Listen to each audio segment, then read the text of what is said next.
มาถ่ายเหมือนขโมยเหมือนไปย่างดึงมันไปเด้อไม่บ่เห็นมัน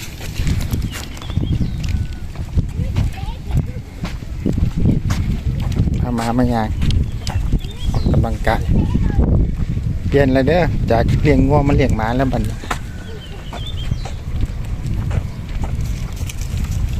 ตั้งย่างดีๆบ่เคยมาจักเทื่อมาเดียวเกิดตะพิษโอ้ยังยาก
เป็นไง